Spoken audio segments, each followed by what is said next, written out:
मेरे प्यारे दोस्तों, एक मोटिवेशनल स्टोरी मैं सुना रहा हूँ। बहुत प्यारी सी कहानी है। एक बार एक राजा जंगल से होकर के गुजर रहा था।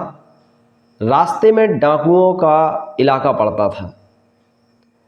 राजा जब अपने काफिले के साथ वहाँ से होकर के गुजर रहा था, वहाँ एक तोते की आवाज़ राजा को सुनाई दी और वह तोता बोल रहा था, मारो मारो और लूटो लूटो। राजा को बड़ा आश्चर्य हुआ और उसको क्रोध भी आया कि ये कैसा तोता है, कैसी बात बोल रहा है। लेकिन राजा ने उस पर ध्यान न दे करके आगे बढ़ना शुरू कर दिया। कुछ दूर चल करके वह ऋषियों के आश्रम में गए। पास में ही ऋषियों का आश्रम भी था। जब वो वहां पर पहुंचे तो आश्रम के द्वार पर एक तोता बैठा हुआ था और वह तोता बहुत ही मधुर स्वर में बोल रहा था, स्वागतम स्वागतम सुस्वागतम। राजा को बड़ा आश्चर्य हुआ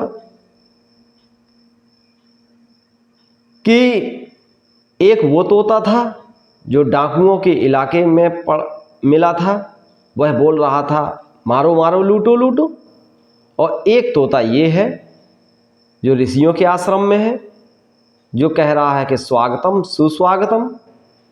बड़े आश्चर्य की बात है।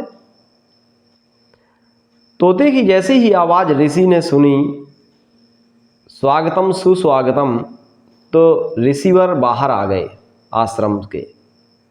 उन्होंने राजा का स्वागत किया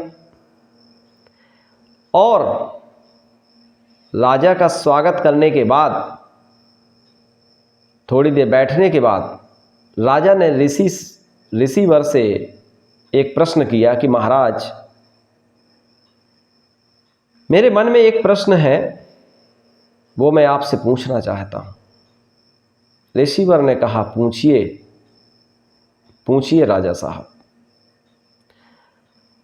तो उन्होंने राजा ने ऋषि से पूछा कि एक हमें डाकुओं के इलाके में तोता मिला था, वो कह रहा था कि मारो मारो लूटो लूटो, और एक आपका तोता है जो कह रहा है स्वागतम सुस्वागतम।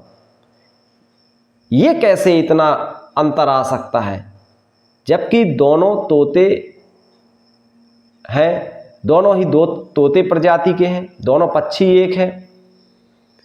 ये कैसे अंतर आ सकता है?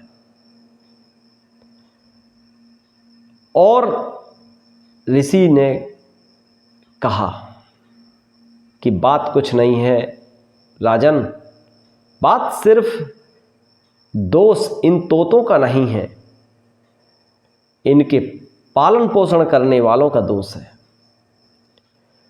दोनों एक ही प्रजाति के हैं राजन।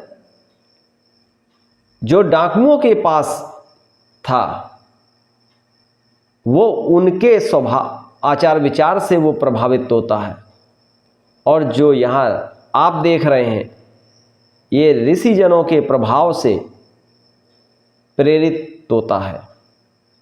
यानी कि इससे ये सिद्ध होता है राजन कि जो व्यक्ति जिस संगति में रहेगा उसके ऊपर उस संगति का प्रभाव अवश्य पड़ता है। जो जैसे लोगों की संगति में रहता है उसी प्रकार से उसके अंदर गुण और दोष दोनों प्रवेश कर जाते हैं। अगर अच्छे गुण होंगे तो अच्छे गुण प्रवेश करते हैं, यदि उसके अंदर दोष यदि होंगे तो दोष भी प्रवेश करेंगे। कहा जाता है कि कुसंग का ज्वर बहुत भयानक होता है। तो मेरे प्यारे दोस्तों, इस कहानी से हमें यह सीख मिलती है कि हमें सद्जनों, अच्छे गुणवान व्यक्तियों के लोगों के संपर्क में रहना चाहिए, जिनसे हमारे संस्कार अच्छे बने, ना कि बुरे और गंदे लोगों के साथ रहना चाहिए। यदि आपके संपर्क में बुरे अवगुणी लोग संपर्क में आते भी हैं तो आप उनसे नज़दीकियां कदापि ना बढ़ाएं, क्योंकि ये आपके लिए दीमक का काम करेंगे जो आपका पूरा जीवन बर्बाद कर सकते हैं। नेक्स्ट वीडियो में आपसे फिर मिलेंगे इसी तरह की मोटिवेशनल स्टोरी के साथ।